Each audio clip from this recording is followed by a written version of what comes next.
कारण हा फक्त प्राणी संग्रहालयाचा प्रश्न नाही, तर मुंबईकरांच्या घामाच्या कमाईतून जमा झालेल्या कररूपी पैशांचा प्रश्न आहे. सत्ता बदलली तरी जर प्रशासनाच्या मदतीनं जुनेच कलाकार आपला भ्रष्टाचाराचा जो कित्ता आहे तो पुढे गिरवत बसणार असतील आणि त्यांना आतूनच कोणीतरी मदत करत असेल तर त्यांना रोखायला हवं. आणि हे उमजलेल्या देवेंद्रजींनी अमित साटम नावाचा जागता पहारा उभा केलाय, जो डोळ्यात तेल घालून या चोरांना तांदळातल्या खड्यासारखं बाजूला करत सुटलाय. अर्थात नव्यानं नगरसेवक बनलेल्यांना समित्यांची सभासदत्व किंवा अध्यक्षपदं मिळालेली असतील, पण आता कुठल्याही प्रकल्पाच्या टेंडर्समध्ये कुणालाही कसलाही कट मिळणार नाही, पाकिट मिळणार नाही. स्टँडिंग ते अंडरस्टँडिंग वालं राजकारण मुंबई महापालिकेतून हद्दपार झालेलं आहे. त्यामुळे अनेक सत्ताधारी नाराज झालेले असतील, पण नाविलाज को क्या विलाज, आले देवाजीच्या मनात इथं भ्रष्टाचाराचे काही चालेना.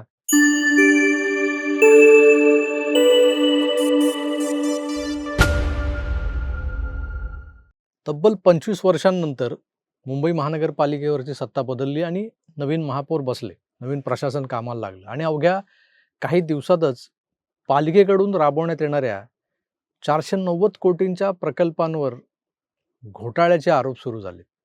आणि विशेष म्हणजे हे आरोप विरोधकांनी केलेले नाहीत, तर स्वतः सत्ताधारी भाजपच्या नेत्यांनीच केलेले आहेत.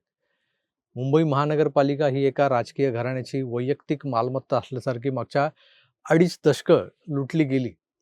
अगदी ठरवून पालिकेतल्या नगरसेवकांना, विविध समित्यांच्या सदस्यांना कामाला लावलं जात होतं. त्यांच्याकडून कट्सचा जो उद्योग आहे तो करून घेतला जात होता.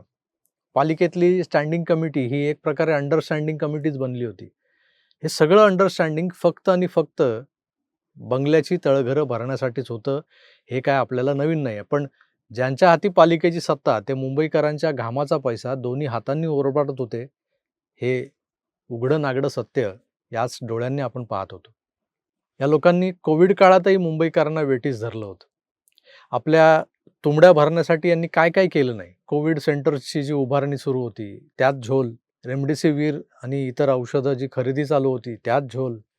तर गेला बाजार कोरोना झाला एखाद्या माणसाला आणि माणूस त्यात दगावला, तर त्याला परस्पर हलवताना वापरल्या जाणाऱ्या 500 रुपयांच्या बॉडी बॅग्स, तर 500 रुपये होते की 1000 रुपये होते, काय त्यावेळेला जी किंमत होती ती खरं तर 500 रुपयाच्या आतच मिळते, पण त्या काळात ती 2100-2200 रुपयाला मिळायची म्हणे. या बॉडी बॅगची खरेदी करताना त्याच्या जवळपास 7 ते 8 पटीच्या पुढे जात ती रक्कम, ती किंमत वाढवून ठेवली आणि ती खरेदी केली गेली. आणि मग जो काही करोडोंचा माल मलिदा निर्माण झाला, जमा झाला, तो स्वाहाकार केला. तर हा झाला इतिहास. या इतिहासाला भूतकाळात सोडून भ्रष्टाचारमुक्त प्रशासन देण्यासाठी कटिबद्ध असणाऱ्या महायुतीनं आता पालिकेतल्या कुठल्याही प्रकारच्या अंडरस्टँडिंग बंद करायला सुरुवात केलेली आहे.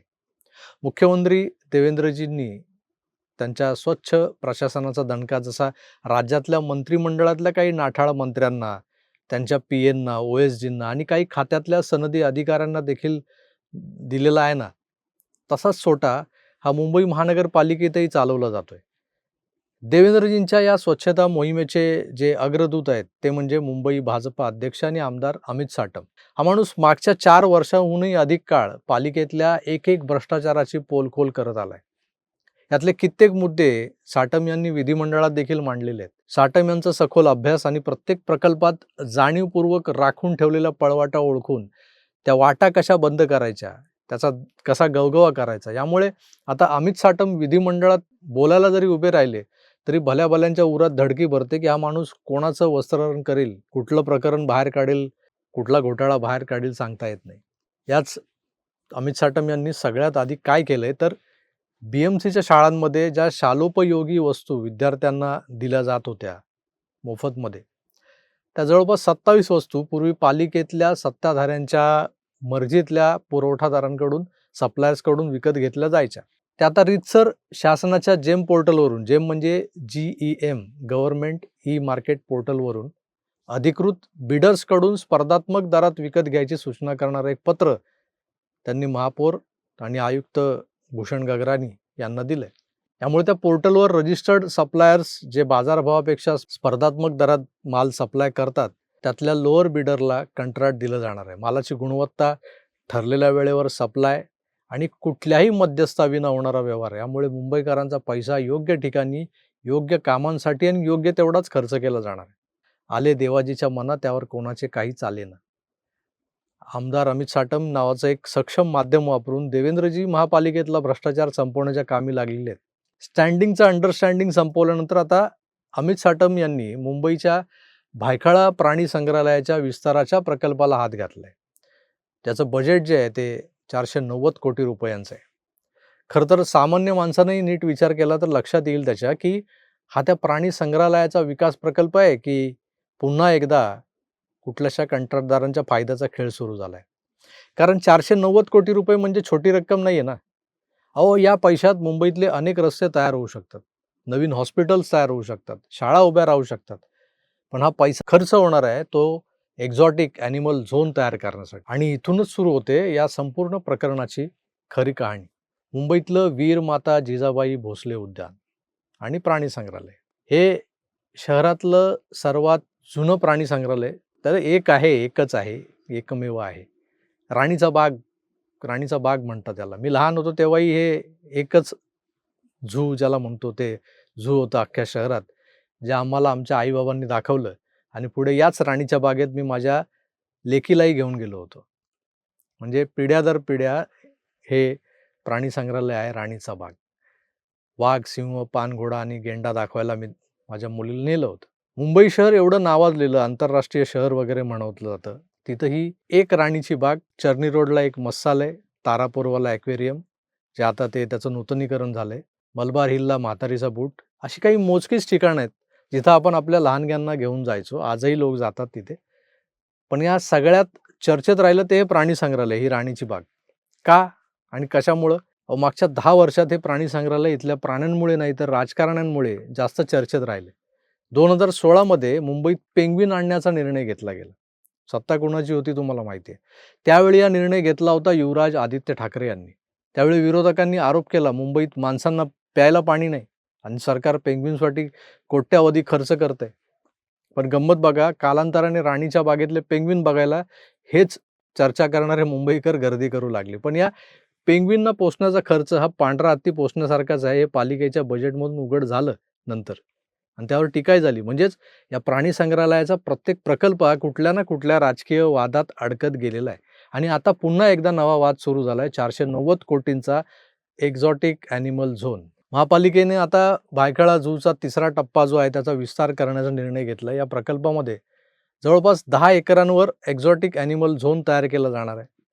या झोनमध्ये जॅग्वार, व्हाईट लायन, पांढरा सिंह, चिता, प्युमा, मीरकॅट असे व्याघ्र कुळातले विविध जात कुळीतले प्राणी इथं असतील. ही सगळी नावं मी एका दमात घेतली खरी, पण ह्यांची चित्र जर नजरेसमोर उभी राहील तर मला तेच दिसतात. चिता काय, जॅग्वार काय, तो प्युमा काय, मीराकॅट काय, एकच प्राणी दिसतो मला. तेवढा व्हाईट लायन थोडासा वेगळा असेल. पण हे सगळे वेगवेगळे आहेत. आपली अक्कल जेवढी तेवढंच आपल्याला कळणार नाही का. आता हे असे सगळे विविध प्राणी येणार आहेत. मग त्या प्राण्यांसाठी थीम बेस्ड नैसर्गिक अधिवासासारखी रचना तिकडं तयार केली जाणार आहे. ते पेंग्विनसाठी मायनस टेम्परेचर वगैरे क्रिएट केलं गेलं तसंच आहे. हे सगळं ऐकायला खूप भारी वाटतं. पण इथेच सुरू होतो टेंडरचा खेळ. टेंडरमध्ये नेमका काय झोल आहे?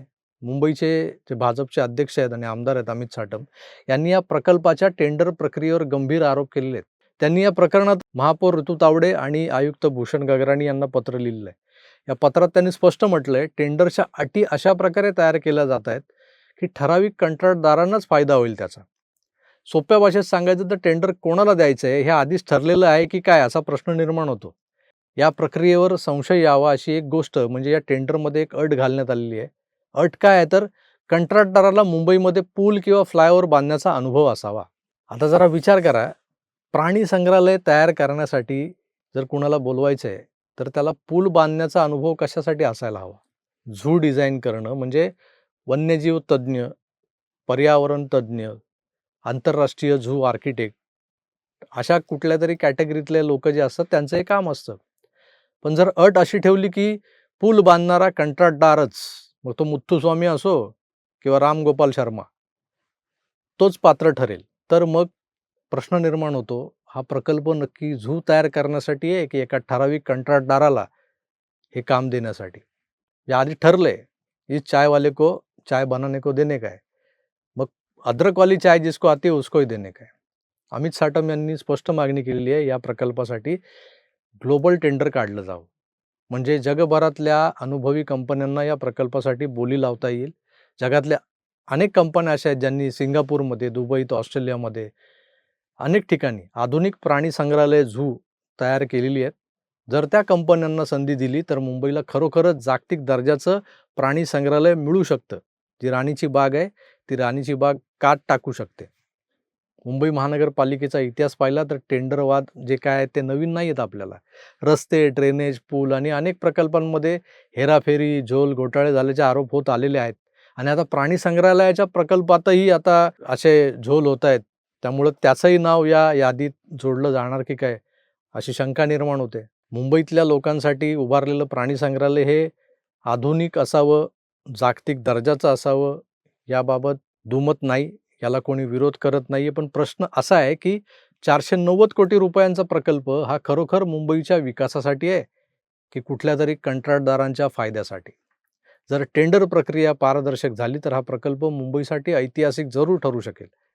पण जर टेंडर आधीच कोणाला द्यायचं आहे हे ठरलेलं असेल तर हा प्रकल्प आणखी एका मोठ्या वादाची सुरुवात ठरू शकतो. आणि म्हणूनच आता सगळ्यांची नजर जी आहे ना, ती आमदार अमित साटम यांनी जे मर्मावर बोट ठेवलंय, जे पत्र लिहिलंय, त्यावर महापालिका प्रशासन आणि महापौर, महापालिका आयुक्त काय निर्णय घेतात यावर आहे. कारण हा फक्त प्राणी संग्रहालयाचा प्रश्न नाही, तर मुंबईकरांच्या घामाच्या कमाईतून जमा झालेल्या कररूपी पैशांचा प्रश्न आहे. सत्ता बदलली तरी जर प्रशासनाच्या मदतीनं जुनेच कलाकार आपला भ्रष्टाचाराचा जो कित्ता आहे तो पुढे गिरवत बसणार असतील आणि त्यांना आतूनच कोणीतरी मदत करत असेल तर त्यांना रोखायला हवंय. आणि हे उमजलेल्या देवेंद्रजींनी अमित साटम नावाचा जागता पहारा उभा केलाय, जो डोळ्यात तेल घालून या चोरांना तांदळातल्या खड्यासारखं बाजूला करत सुटलाय. अर्थात नव्यानं नगरसेवक बनलेल्यांना समित्यांची सभासदत्व किंवा अध्यक्षपदं मिळालेली असतील, पण आता कुठल्याही प्रकल्पाच्या टेंडर्समध्ये कुणालाही कसलाही कट मिळणार नाही, पाकीट मिळणार नाही. स्टँडिंग ते अंडरस्टँडिंगवालं राजकारण मुंबई महापालिकेतून हद्दपार झालेलं आहे. त्यामुळे अनेक सत्ताधारी नाराज झालेले असतील. पण नाविलाज को क्या विलाज, आले देवाजीच्या मनात इथं भ्रष्टाचाराचे काही चालेना. हाच शिरस्ता कायम राहावा या शुभेच्छांसह एक करदाता मुंबईकर म्हणून देवेंद्रजी आणि अमित साटम या दोघांनाही धन्यवाद देतो आणि इथंच थांबतो. पुन्हा भेटूच, तोवर आपली काळजी घ्या आणि पाहत राहा आपलं आवडतं यूट्यूब चॅनल आकार DG9. धन्यवाद. नमस्कार.